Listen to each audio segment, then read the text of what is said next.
Hello, guys. Welcome to Comfort Community. Thank you all for joining today. Today, something wonderful has happened, and I'm celebrating. As you can see, I've got my glass of water. I don't drink, so this is the best I can do. But today is such a wonderful day because the news that France has finally decided to leave Niger is worth celebrating. So, cheers. Now, and across the country. People here see this decision as a positive step by the French government to the demands they had, even before the coup of July 26. I spoke to many citizens who said they now believe the government is on their side, which was the #1 demand by protesters at the time President Mohamed Bazoum was ousted. Now, people believe the junta has heard the demands of not only the masses, but also organizations and agencies in the country. The military leaders have welcomed Macron's decision as the fruit of Niger's people's struggle, calling on their citizens to continue in their quest until total independence and sovereignty are restored. Finally left Niger with his tail between his legs. And that's how it's going to be for a lot of these neo-colonialists, imperialists, and colonizers who think that Africa is their war ground, that Africa is their bin to rummage in, that Africa is their playground and their backyard.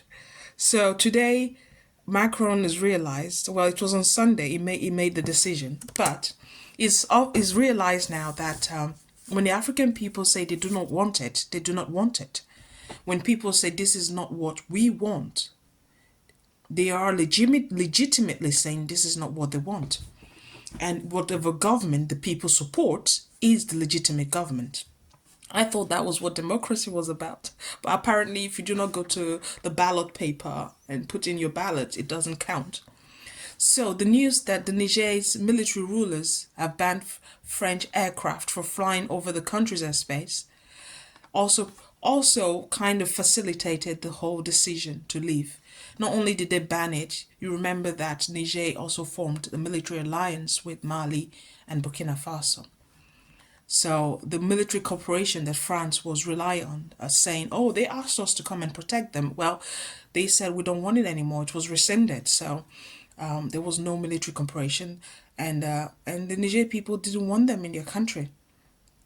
So, and surprisingly, Macron said he would be consulting the military leaders because he wanted this to be done peacefully.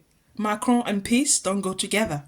Clearly, he was hoping that ECOWAS will be his reason to invade Niger. But ECOWAS, as cowardly as they are, of course, didn't invade because nobody in Africa wanted their brothers and sisters to be invaded for the sake of France. So, yes, the news that they're leaving is celebrated all over the world.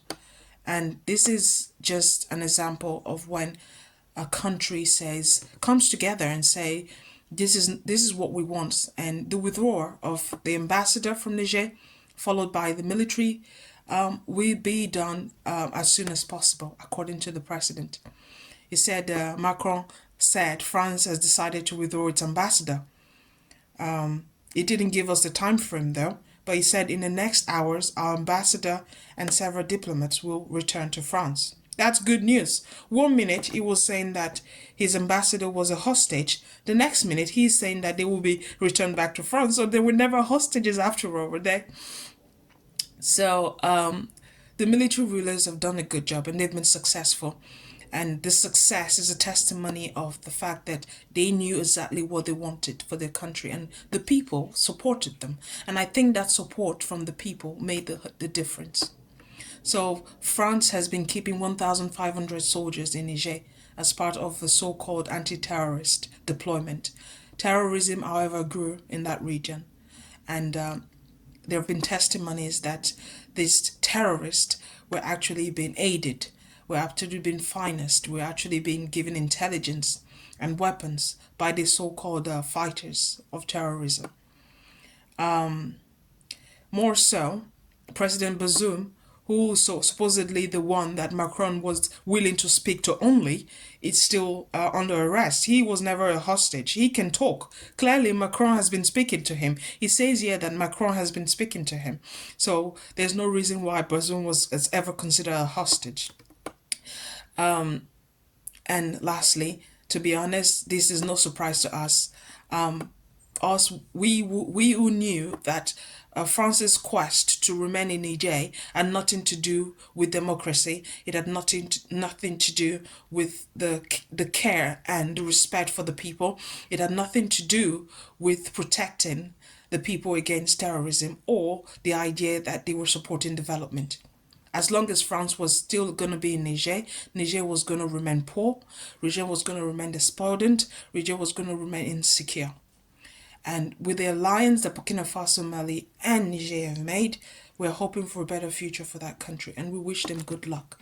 So, congratulations, Niger. We'll be looking forward to seeing your development, and we hope that this will be the start of great things for you. And my only concern is that France, being a very terrible loser, France has always historically been a very bitter loser. Look at what it did to Haiti. Haiti beat France, and France instead destroyed Haiti and indebted Haiti. Today, the Haiti is still paying for debts that they didn't even incur. That said, this will not happen with Niger because Niger has formed alliances. There are people like Russia and Turkey who are ready to come in now and to build partnerships and relationships, hopefully based on mutual respect, based on, the uranium should be sold in with the market rate. Nothing should be done to undermine the sovereignty of this country the Nigerians have just fought for. So I hope you guys have enjoyed this news. I hope you all had a drink. Until next time, please do not forget to subscribe, like, and share, and have a lovely time. Bye.